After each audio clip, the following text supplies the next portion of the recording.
اهلا وسهلا يا بنات، ان شاء الله تكونوا على خير وبخير، تكونوا كتمتعوا بصحه جيده، ويلقاكم هذا الفيديو باذن الله في احوال جد راقيه وعاليه، والمزاج ايضا البنات يكون مزاج عالي وراقي باذن الله مع هاد العواشر ان شاء الله. كي درتو مع تحضيرات العيد غنقول لكم مسبقا يعني عيد مبارك سعيد، يدخل عليكم ان شاء الله بالصحه والهنا والتيسير كما كتمناو، ونبقى نعيد عليكم ان شاء الله الى يوم يجي ان شاء الله العيد عندنا في المغرب. حبيباتي البنات، بغيت هذا النهار عاوتاني نشارك معكم، راني واخا مؤخرا واخا متاخره في التحضيرات، لكن غادي نشارك معكم كل ما حضرته في بيتي لعائلتي والاهل بيتي، غادي نشاركوا لان حتى نتوما اهلي وحبابي، وما نبخل عليكم حتى دي زاستوس اللي انا شخصيا كان يعني نحضر بها الوصفات ديالي. اذا البنات وصفه شنقول لكم كتجي هائله في المذاق، وحصريا عند سونا ستارز اوفيسيال، لان اللمسه ديالها ولا توش ديالها هي اللي وضعها في الوصفه هذه. البنات غادي نحضروا محنشه سبيسيال حنا معهود علينا في المغرب تقاليدنا ان كنديروا محنشه باللوز، اما مقلي اما اخضر. اما الان غادي ندير معكم واحد المحنشه سبق لي انا جربتها وكليتها عند راسي، ما كليتها عند حتى شي حد، انا يعني حضرت هاد الوصفه وجربتها واحد النهار وجات غزاله، وقلت لي ما نحضرهاش مره ثانيه ونشاركها مع البنات حباباتي واخواتي، ان شاء الله تترقكم وتعجبكم وتحضروها. اذا البنات على بركه الله نذكروا مقادير عندنا جد بسيطه و ميم طون مذاق راقي ما كاينش بحاله. عندنا البنات هنا كنحتاجوا يعني 250 غرام ديال لي نوازيت، تندخلهم في الفران كنحمرهم وتنحيد لهم القشيره ديالهم، تنقيهم بحال هكا. عندنا هنا البنات ربعه او حتى 300 غرام، هنا راه عندي 300 غرام ديال اللوز، نص ديالها 150 غرام كنخليه خضر على هذا الشكل ياك، كنخليه خضر، و150 غرام البنات كنحمروا في الزيت باش نخلط مع هاد المكونات. وتنحتاج واحد يعني قليل من النوازيت البندق وقليل من اللوز، كنقبضهم وتنهربشهم بحال هكا. هادشي التزيين ديال ان شاء الله المحنشه ديالنا. المكونات البنات كنحتاجوا، هذا هو السر ديال اللذه ديال هادشي، السر ديال اللذه ديال هادشي لي نوازيت والحليب المحلى المركز اللي تيكون كراميليزي، اللي كنصوبوه كراميليزي او كتشريه على هذا الشكل، راه تيتباع في المحلات الكبرى التجاريه، راه كيتباع هكا يعني كراميليزي. فوالا هادشي اللي بغيت نقول لكم. وتنحتاجوا الزبده ياك، وتنحتاجوا شويه ديال السنيده قليل لان غادي نحليو بهذا الحليب هذا، وشويه ديال المسكه الحره، وخلاص الورقه عندنا هي دي باش غادي نصوبوا المحنشه. انا غنصوب محنشه بلديه على الشكل التقليدي الاصيل البلدي. وعندنا هنا البنات العسل الحره هي دي راه عندي جامده، عاد غادي ندوبوها باش غادي نسقيو بها المحنشه ديالنا. وخلاص هنا الزيت والزبده باش غادي نصوبوا الورقه ديالنا. اذا البنات نبداو على بركه الله، وخلاص لاطا اللي غادي نصوبوا فيها المحنشه ديالنا. نبداو على بركه الله في ذكر المقادير، ماشي في ذكر المقادير، في تحضير المقادير. ما تديوش عليا البنات، راه بدينا تنتغلبوا شي شويه. الله تعالى تجاوز علينا وجعلها مغفرة الذنوب وعتق من النار ان شاء الله يا البنات. اللهم اجرنا من النار يا الله يا رحمن يا رحيم.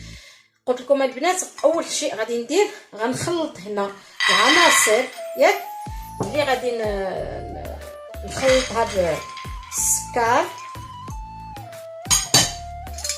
غادي نضيف هنا شويش السكر هاودا،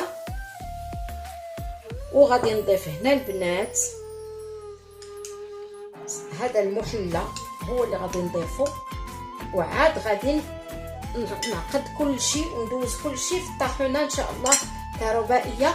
ومنين طحن غادي نرجع معكم باش تشوفوا بلا ما نصدع لكم راسكم في الطحين ديال الصداع ديال مولينكس، وحتى نعاود نرجع ونكملوا ان شاء الله الوصفه كيف غتجي. بنات بعد ما يعني طحنت العقده ديالي ياك وضفت ليها خلاص الزبده، وضفت ليها شويه ديال المسكه الحره، قليل من المسكه الحره باش تنديروا داك المزج، ديال لوغو ديال يعني البلدي والرومي او ميم طون. ياك البنات ساليت العقده. دابا غنوضوا يعني نصوبوا الحنشه ديالنا. واحد الريحه يا بنات كتطلع هائله جدا جدا جدا، ما شهيتكم فيها. تنعرفوا انك هاد النوازيط راه كتلذذ الوصفات وكتعطي واحد النكهه سبيسيال. دابا يا البنات على بركه الله غنبداو. اول شيء غادي نقادو الورقه ديالنا على هاد الشكل مستطيله.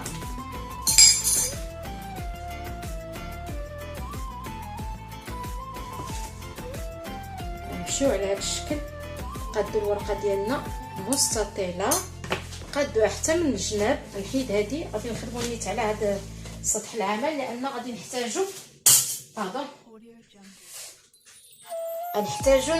غنحتاجو نطولو يعني الحنشه ديالنا نصفوها مع بعضها. هانتوما تشوفوا الشكل صافي. كنصوب الورقه ديالي على شكل مستطيل. هاد الجنيبات هادو ما نضيعوهمش، نصوبوا بهم حاجه اخرى وغادي نبداو على بركه الله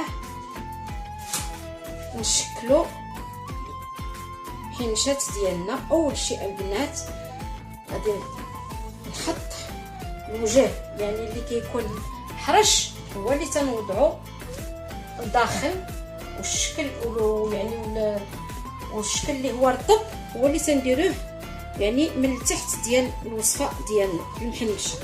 هنا البنات راه غادي ندير 3 ديال الدورات وغنلصقهم مع بعضهم. هانتوما كنتمنى تكونوا كتشوفوني. وكنجيبوا هذا بياض البيض وهذا البنات ها هو.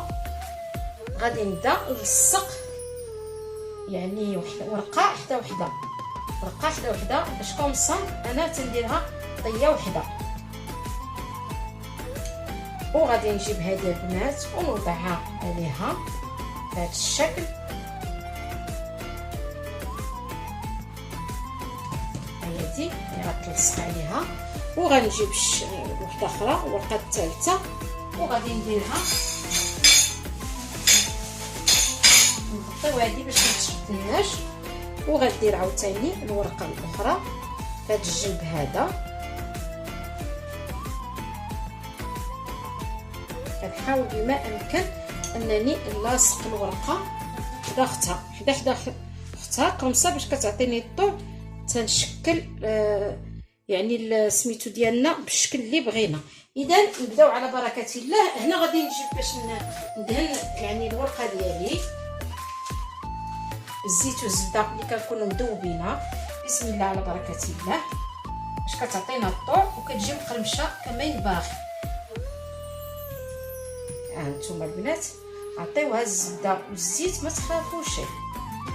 ولكن انا عرفتي شي البنات ما تنكثرش الزبده بزاف، تنكثر الزيت كثر من الزبده. علاش؟ لان الزيت كتحافظ على القرمشه اكثر من الزبده. الزبده راه مع الوقت ملي بقات شي شويه وهي راه ما كتبقاش. هاد الوصفه هادي كونوا على يقين البنات راه كتكل في البلاصه والحين. الزيت البنات هي اللي كتعطيها القرمشه. اذا على بركه الله احنا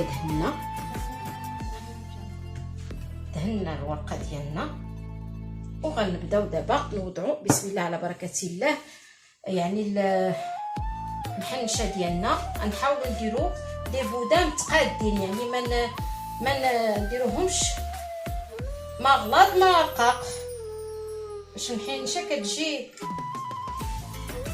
هائله في المذاق ولا في الشكل.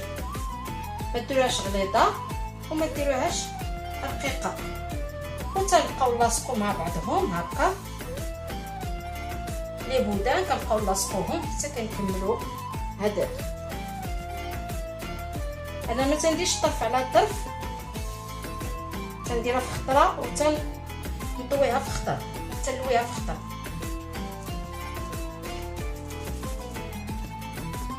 احنا غنمشيو هكا. بنات العقده ما كتكونش جاريه بزاف، تكون شاده راسها، لان حنا هنا ما مخلطينها لا بزهر ولا بتا حاجه. يلا هذا الحليب المحلى لي كراميليزي، وتنديروا لها شويه ديال الزبده وقليل من المسكر الحره باش تعطينا داك الرابيل ديال انها محنشه بلديه. وغنمشي على هذا الشكل البنات، احنا غاديين على هذا الشكل، نبقاو غاديين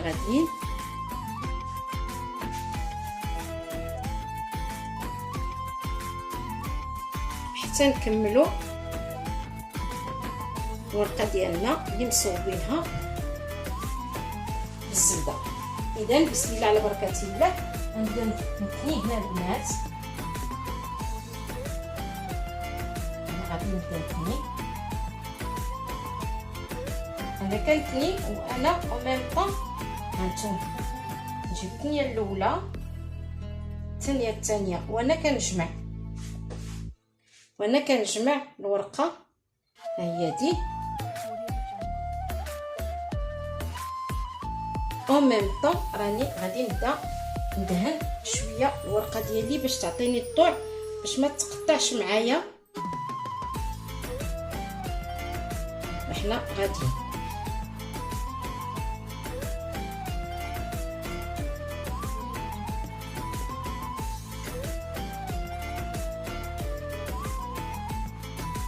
نتوما كتثنيو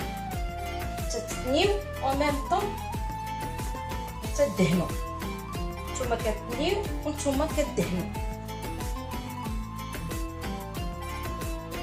وتتصمتوها مزيان.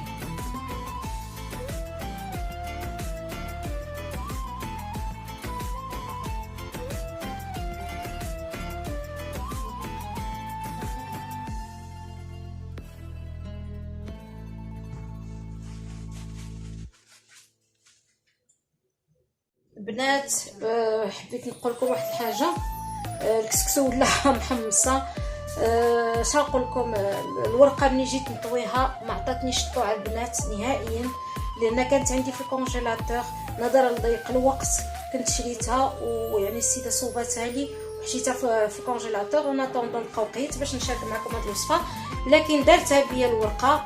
مع الاسف الورقه هذه الخطره ما كانتش في المستوى، لان كانت كتصوب لي ورقه غزاله وتنخلي يعني نصبرها في المجمد كتبقى لي من داكشي. لكن اليوم جبتها ديك الطويه اللي جيت نطوي كتقطع من قنيتات هانتوما كتشوفوا، وفينالمون رديتها دي بودان هكا صبيعات غادي ندخلها الطيب، ولكن راه المذاق ويعني وهذا انا كنت باغا نطويها معكم، مي غنفديها لكم ان شاء الله مره اخرى، غنفديها وغادي نطويها طيه بلديه وغتشوفوا الشكل ديالها كي كيجي. اذا البنات ها هي ديت دهناها خلاص بالزبده وداكشي، غادي ندخلها دابا الفران تطيب، ومن بعد غادي نزينوها وتشوفوا الشكل ديالها كيف غيجي. البنات ملي طابت الحنشه ديالنا على هذا الشكل على شكل الصبيعات، قبلوا عليا هذه الخطره وجات على شكل الصبيعات، كتكون دائريه صدقات هكا يعني محنشه صغيره. ذوبنا العسل البنات اللي وريتكم قبيله، خدينا شويه العسل وذوبناه، ودابا الان ما حدا سخونه عاد كي خرجتها من الفران غنبقى نسقيها ونخليها تشرب العسل كما ينبغي. هانتوما البنات ما حدا سخونه راه غتشرب العسل، تندير لها هكا كلهم لي بودان كنسقيهم بالعسل ونخليهم.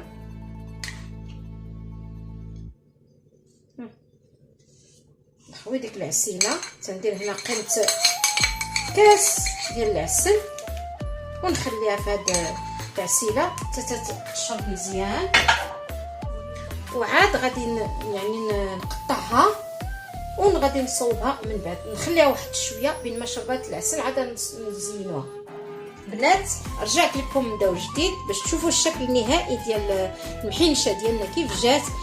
كي قلت لكم سابقا الكسكسو ولا محمصه كانت غتكون دائريه، صبحات الان هكا بهاد لي مورسو هكا حتى هكا جات راقيه وشكيلها. والاهم من الشكل كذلك المذاق، يعني الا كان المذاق هائل راه تيغطي على يعني الشكل النهائي ديال المساله اي حاجه غنصوبوها. اذا البنات نتمنى ان شاء الله تعجبكم هذه المحنشه هذه، يعني اباز والاساس ديالها هو لي نوازيت مع اللوز جربوها راه غتنال اعجابكم، وراقيه راقيه لاقصى حد في الفلوغو ديالها.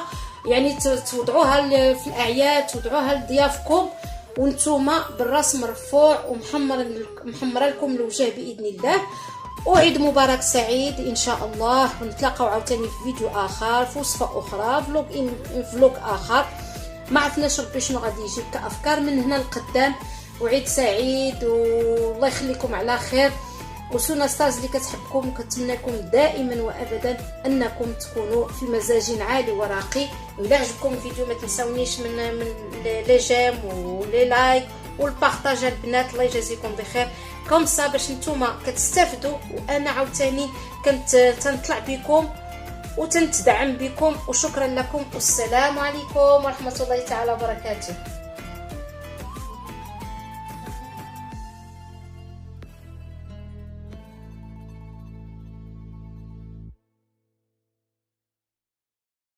Audio Jungle.